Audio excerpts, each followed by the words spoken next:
Hello పిల్లలు, ఎలా ఉన్నారు? నేను మాధురి, మీ తెలుగు టీచర్ని. పిల్లలు, మీకు ప్రకృతిలో ఏమేమి ఉంటాయో తెలుసా? ప్రకృతిలో చెట్లు, కొండలు, సెలయేర్లు ఇలా చాలా విషయాలు ఉంటాయి కదూ. ఇప్పుడు మనం ప్రకృతి సౌందర్యాన్ని వర్ణించే 5వ తరగతి తెలుగు తోటలోని 3వ పాఠమైన కొండవాగు గురించి నేర్చుకుందాం. ఈ పాఠాన్ని మనం 2 భాగాలుగా నేర్చుకుంటాం. ముందుగా ఈ పాఠం మొదటి భాగంలోని ముఖ్యాంశాలు పరిశీలిద్దాం. పిల్లలు, ఈ పాఠం మొదటి భాగంలోని ముఖ్యాంశాలు. చిత్రం చూడండి, ఆలోచించి మాట్లాడండి. కవి పరిచయం, కొండవాగు పాఠం, పదాలు అర్థాలు, వినడం ఆలోచించి మాట్లాడటం, చదవడం వ్యక్తీకరణ, పదజాలం. మొదటి భాగంలోని ముఖ్యాంశాలను చూసాం కదా పిల్లలు. ఈ పాఠం ద్వారా సాధించాల్సిన అభ్యసన లక్ష్యాలను పరిశీలిద్దాం. కొండవాగు పాఠం ద్వారా మనం సాధించాల్సిన అభ్యసన లక్ష్యాలు. చిత్రంలో జరుగుతున్న విషయాన్ని గూర్చి మాట్లాడతారు. కవి చెరుకుపల్లి జమదగ్ని శర్మ గారి సమాచారం తెలుసుకుంటారు. లేఖ రాసే విధానాన్ని నేర్చుకుంటారు. విహారయాత్రలోని తమ అనుభవాలను పంచుకుంటారు. నూతన పదజాలాన్ని అభివృద్ధి చేసుకుని వినియోగిస్తారు. పిల్లలు, అభ్యసన లక్ష్యాలను తెలుసుకున్నాం కదా. ముందుగా పాఠానికి సంబంధించిన చిత్రపటాన్ని పరిశీలిద్దాం. పిల్లలు, ఈ చిత్రాన్ని పరిశీలించండి.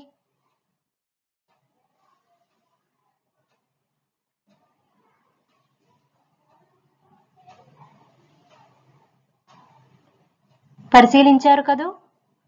ఇప్పుడు చిత్రంలోని అంశాలను ఎంతవరకు పరిశీలించారో కొన్ని ప్రశ్నల ద్వారా చూద్దామా మరి. మొదటి ప్రశ్న, చిత్రంలో మీకు ఏమేం కనిపిస్తున్నాయి? చక్కగా చెప్పారు పిల్లలు. ఈ చిత్రంలో విహారయాత్రకు వెళ్తున్న బస్సు, అందులోని డ్రైవరు పిల్లలు, దారికి అడ్డంగా వెళ్తున్న మేకలు, కర్ర పుచ్చుకొని చిన్న మేక పిల్లతో వెనకాల వెళ్తున్న కాపరి, అతని వెనకాల మరొక చిన్న మేక పిల్లను మోసుకెళ్తున్న చిన్నమ్మాయి. రెండవ ప్రశ్న, పిల్లలంతా ఎక్కడికి వెళ్తున్నారు? ఆప్షన్స్: ఏ స్కూల్కి, బి సినిమాకి, సి విహారయాత్రకి, డి ఆటల పోటీలకి.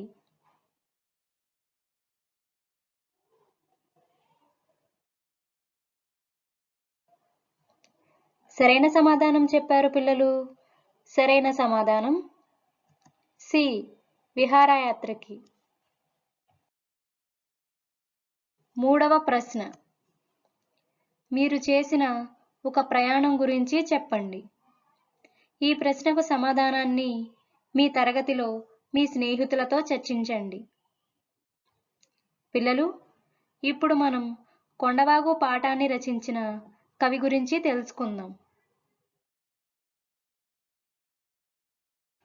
ఈ పాఠంను రచించిన కవి పేరు చెరుకుపల్లి జమదగ్ని శర్మ.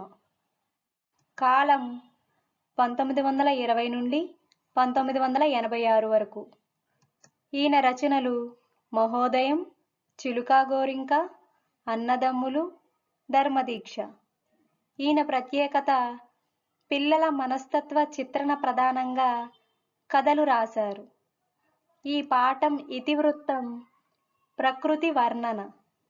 ఈ పాఠంలోని ముఖ్య పాత్రలు జావేద్, వెంకట్, రామం, సూర్య. ప్రక్రియ లేఖ. పిల్లలు, ఈ పాఠం లేఖ ప్రక్రియలో ఉంటుంది. జావేద్ తన స్నేహితుడైన వెంకట్కు లేఖ రాస్తాడు. మరి ఆ లేఖను మీకు కూడా చదవాలని ఉంది కదూ? సరే అయితే జావేద్ రాసిన లేఖను చదవడానికి పాఠంలోకి ప్రవేశిద్దాం.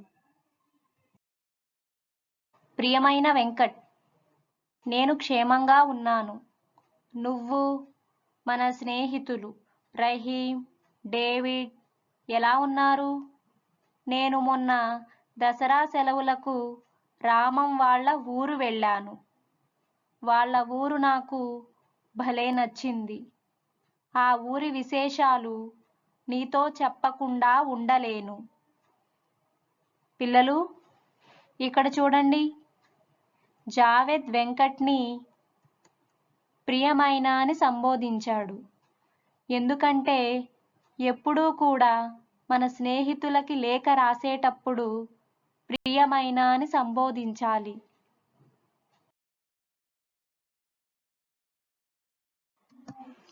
నేను, రామం, సూర్య ఆ రోజు మధ్యాహ్నం ఊరి పరిసరాలు చూడడానికి వెళ్ళాం. ఆ ఊరి చుట్టూ రకరకాల కొండలు, వాగులు, పచ్చని చెట్లు ఉన్నాయి.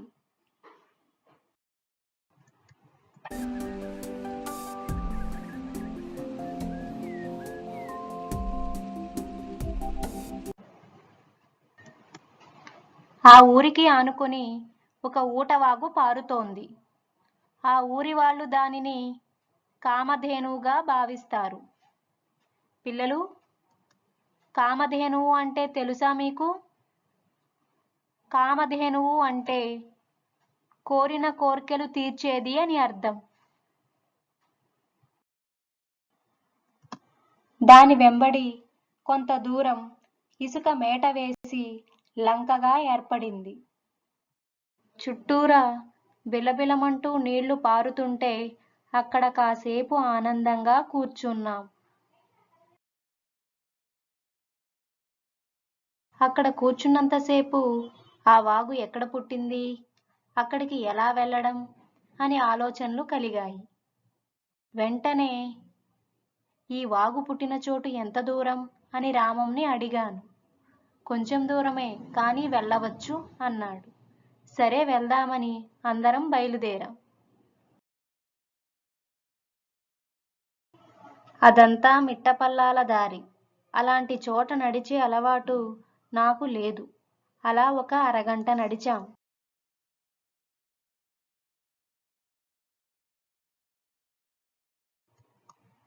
అక్కడ కొండ మీద నుండి జాలువారుతున్న బోలెడన్ని నీటి పాయలున్నాయి. అలా ముందుకు వెళ్ళాం. అక్కడ ఆ గుట్టల్లో ఉన్నది ఒక నీటి బుగ్గ. అక్కడి నుండి నీళ్లు బయలుదేరి ఇలా పాయలుగా వస్తున్నాయి.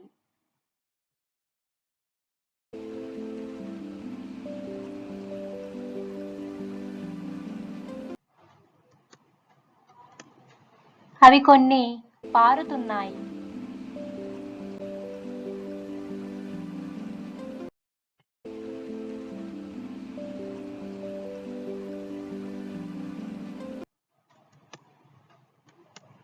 కొన్ని నృత్యం చేస్తున్నాయి.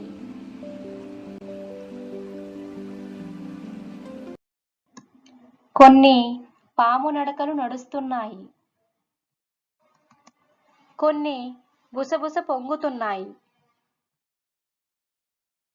ఇవన్నీ వచ్చి ఏకమయ్యి వాగుగా మారి ముందుకు పోతున్నాయి. అక్కడి ఒక బండ మీద కూర్చున్నాం. సింహాసనం లాంటి ఆ బండ మీద కూర్చొని చూస్తుంటే సూర్యకాంతి పడి ఆ పాయలన్నీ తలతలా మెరుస్తూ కనిపించాయి. బిలబిలమంటూ అవి పారుతుంటే నాకు భలే ముచ్చటేసింది. ఆ ఉత్సాహంతో ఆ విశాలమైన బండ మీద పడి గెంతుతూ మేమే రాజులం అంటూ గోల చేశాం. అప్పటికే మేము వచ్చి చాలాసేపయింది. సంధ్యవేళ కావస్తోంది. అయితే ఏం? కొండ మీద వెలుగు బాగానే ఉంది. వేసవి పొద్దు కదా, ఇంకా గంటసేపు కూర్చోవచ్చు అనుకున్నాం. నా మటుకు నాకు అక్కడి నుండి కదలాలని అనిపించలేదు. అలా చుట్టూ చూస్తూనే కూర్చున్నాను. పిల్లలు, పాఠాన్ని శ్రద్ధగా వింటున్నారు కదూ?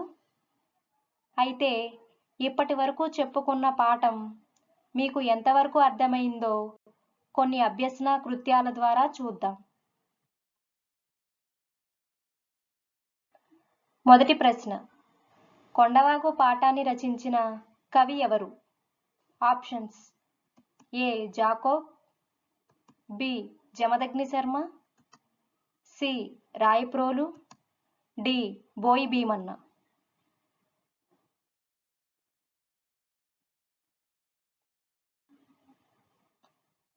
సరైన సమాధానం చెప్పారు పిల్లలు.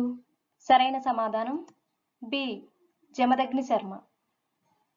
ఇప్పుడు రెండవ ప్రశ్నను చూద్దాం.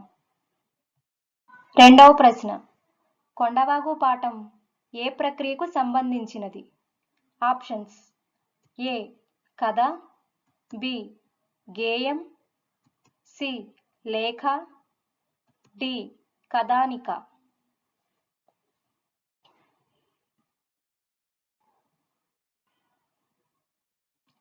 సరైన సమాధానం చెప్పారు పిల్లలు.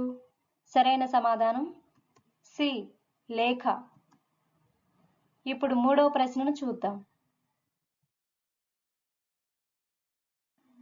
మూడవ ప్రశ్న, కామధేనువు అనగా అర్థం.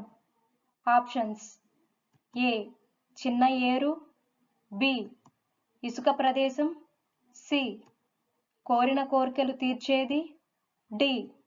ఎత్తైన కొండ.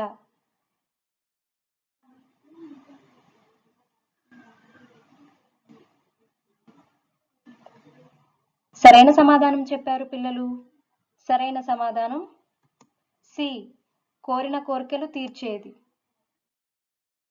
సరే పిల్లలు, అన్నిటికీ సరైన సమాధానం చెప్పారు. అంటే మీకు పాఠం బాగా అర్థమైందన్నమాట. మరి పాఠాన్ని కొనసాగిద్దామా?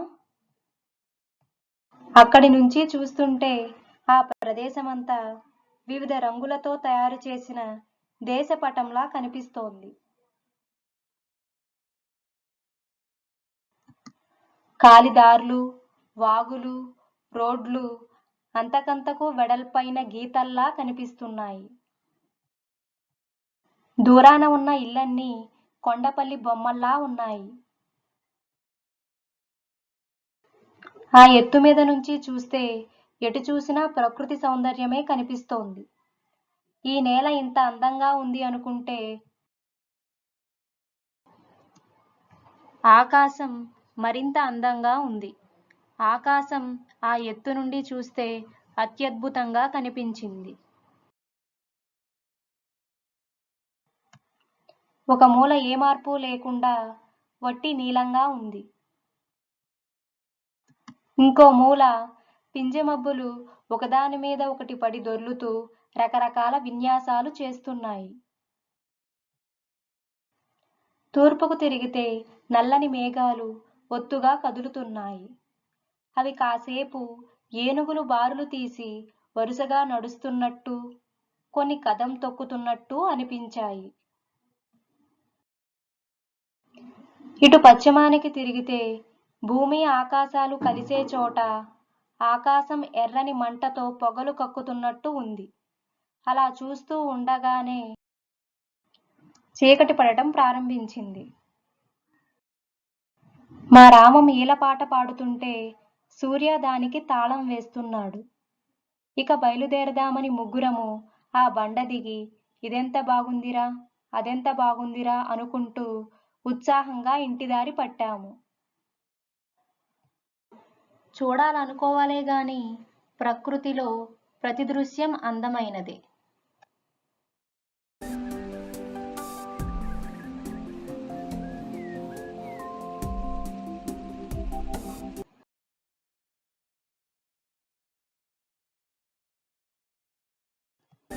వినాలనుకోవాలే గాని ప్రకృతిలో ప్రతి శబ్దం అద్భుతమైనదే.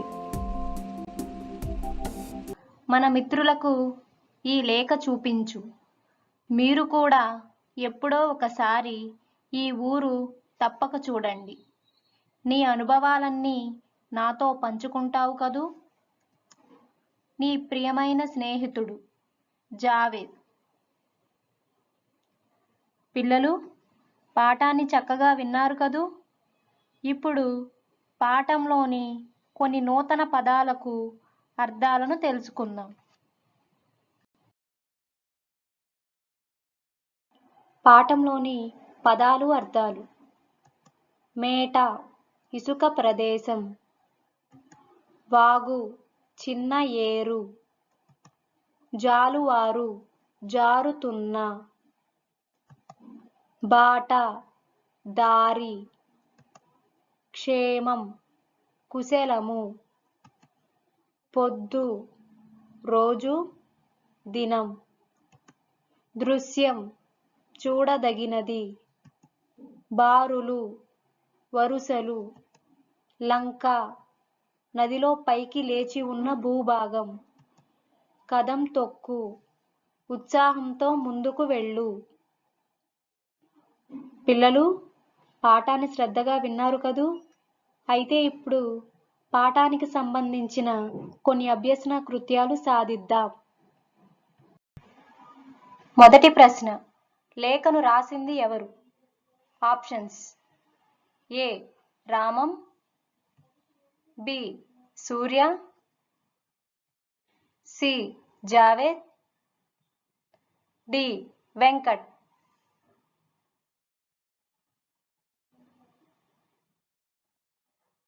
సరైన సమాధానం చెప్పారు పిల్లలు. సరైన సమాధానం సి జావేద్. ఇప్పుడు రెండవ ప్రశ్నను చూద్దాం. రెండవ ప్రశ్న: జావేద్ లేఖను ఎవరికి రాశాడు? ఆప్షన్స్: ఏ రామం, బి సూర్య, సి వెంకట్, డి రహీం.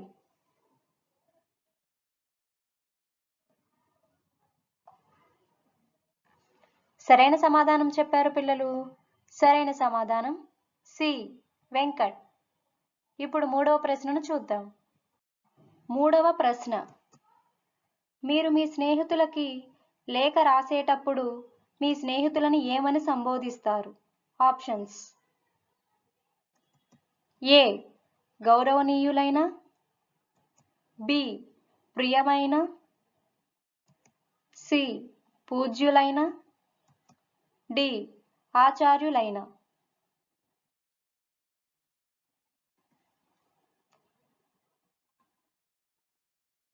సరైన సమాధానం చెప్పారు పిల్లలు. సరైన సమాధానం బి ప్రియమైన. ఇప్పుడు నాలుగవ ప్రశ్నను చూద్దాం.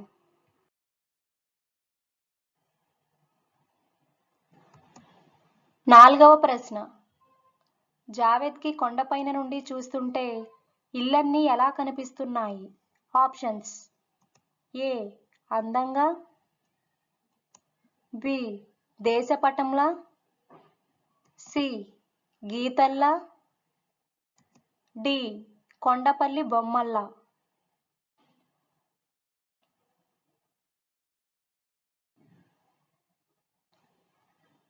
సరైన సమాధానం చెప్పారు పిల్లలు. సరైన సమాధానం డి కొండపల్లి బొమ్మల్లా. ఇప్పుడు ఐదవ ప్రశ్నను చూద్దాం. ఐదవ ప్రశ్న: బారులు అనగా అర్థం. ఆప్షన్స్: ఏ దారులు, బి వరుసలు, సి ఏరులు, డి ప్రదేశాలు.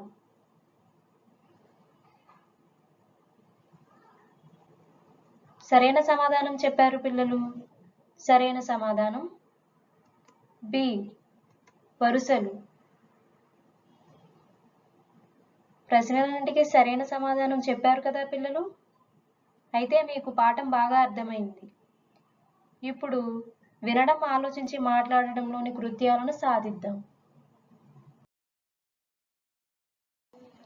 వినడం, ఆలోచించి మాట్లాడటం. మొదటి ప్రశ్న: జావేద్ సెలవులలో రామం వాళ్ళ ఊరు వెళ్ళాడు కదా, అక్కడ ఏమేం చూశాడో చెప్పండి.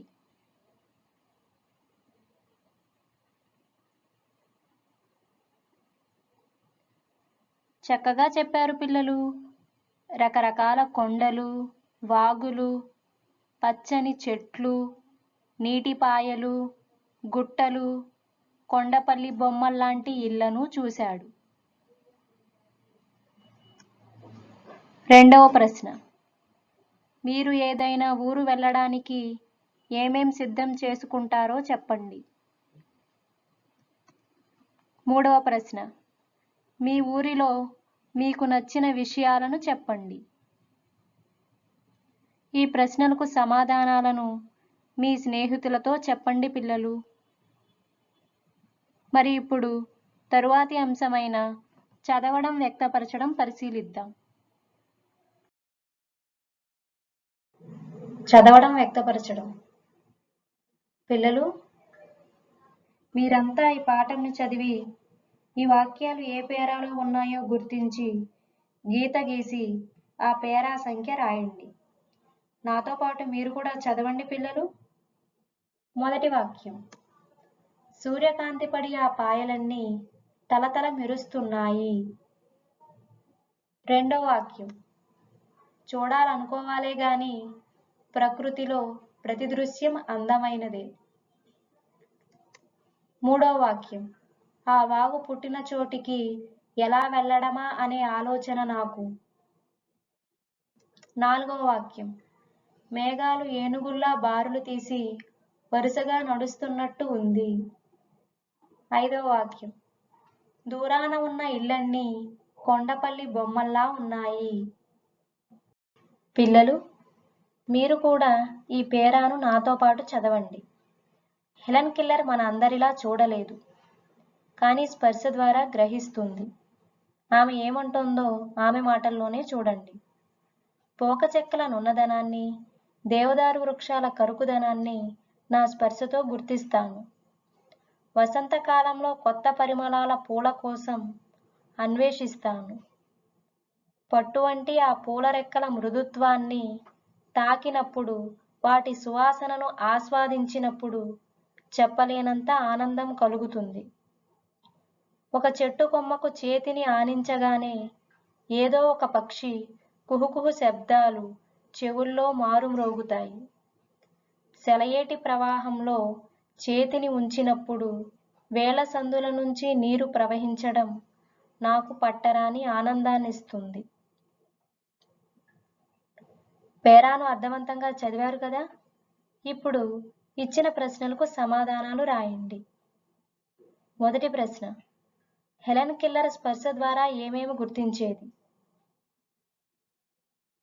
రెండవ ప్రశ్న, హెలెన్ కెల్లర్ పూలను ఎలా వర్ణించేది? మూడవ ప్రశ్న, హెలెన్ కెల్లర్కి ఆనందాన్ని కలిగించేది ఏవి? చదవడం వ్యక్తపరచడంలో ఈ కీర్తన ఫిబ్రవరి 10వ తేదీన తన డైరీలో ఈ విధంగా రాసుకుంది. డైరీ చదవండి, ప్రశ్నలు తయారు చేయండి. పిల్లలు, మీరు కూడా నాతో పాటు పేరాను చదవండి. 10 ఫిబ్రవరి సోమవారం. ఈరోజు ఉదయం విజయవాడ గుణదల మేరీమాత ఉత్సవాలకు వెళ్ళాం. చర్చి దగ్గర భక్తులతో చాలా రద్దీగా ఉంది.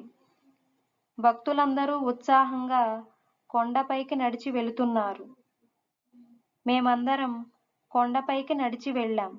ప్రార్థనలో పాల్గొన్నాం. మేరీమాతను దర్శించుకున్నాం. కొండపై నుంచి ఊరంతా భలే అందంగా కనిపించింది. అక్కడే ఉన్న బొమ్మల దుకాణాల్లో బొమ్మలు కొనుక్కున్నాం. పీచు మిఠాయి, మరమరాలు కొనుక్కొని తిన్నాం. తాజా జామకాయలు కొనుక్కున్నాం. సాయంత్రం వేళకి ఆనందంగా ఇంటికి చేరుకున్నాం. చక్కగా పేరాను చదివారు కదా పిల్లలు.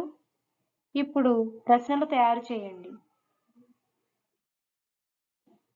ఇప్పుడు తర్వాతి అంశమైన పదజాలాన్ని నేర్చుకుందాం.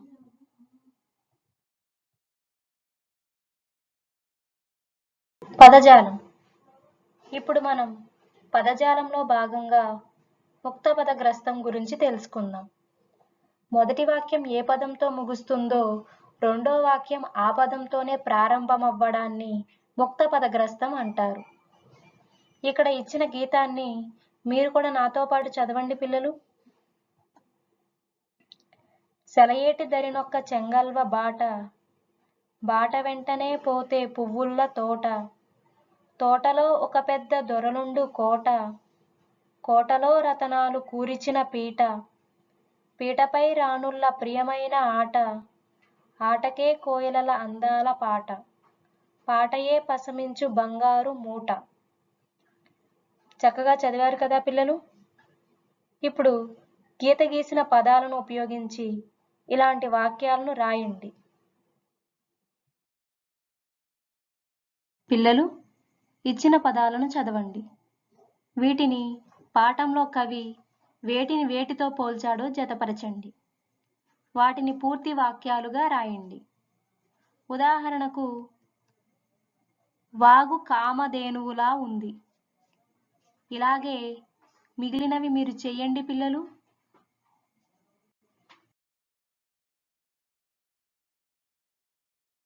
పదజాలంలో ఈ పిల్లలు ఇచ్చిన వర్ణనా పదాలు నాతో పాటు చదవండి. వాగు తలతల మెరుస్తోంది, వాగు బిలబిల పారుతోంది, వాగు పాము నడక నడుస్తోంది, వాగు బుసబుస పొంగుతోంది.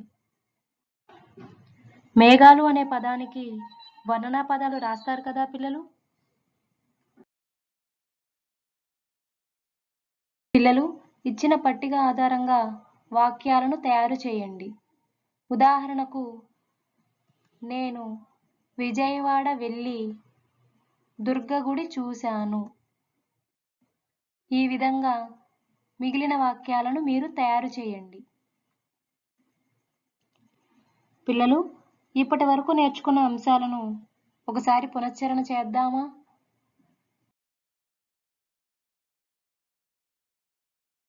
ఈ పాఠం ద్వారా మనం చెరుకుపల్లి జమదగ్ని శర్మ గారి గురించి నేర్చుకున్నాం. లేఖ రాసే విధానాన్ని నేర్చుకున్నాం. విహారయాత్రల ప్రాముఖ్యతను నేర్చుకున్నాం. కొండవాగు పాఠం ద్వారా ప్రకృతి సౌందర్యాన్ని గుర్తించాం. నూతన పదజాలాన్ని నేర్చుకున్నాం. పిల్లలు ఇప్పటి వరకు చెప్పుకున్న అంశాలను శ్రద్ధగా విన్నారు కదూ. మరిన్ని అంశాలను రెండవ భాగంలో నేర్చుకుందాం.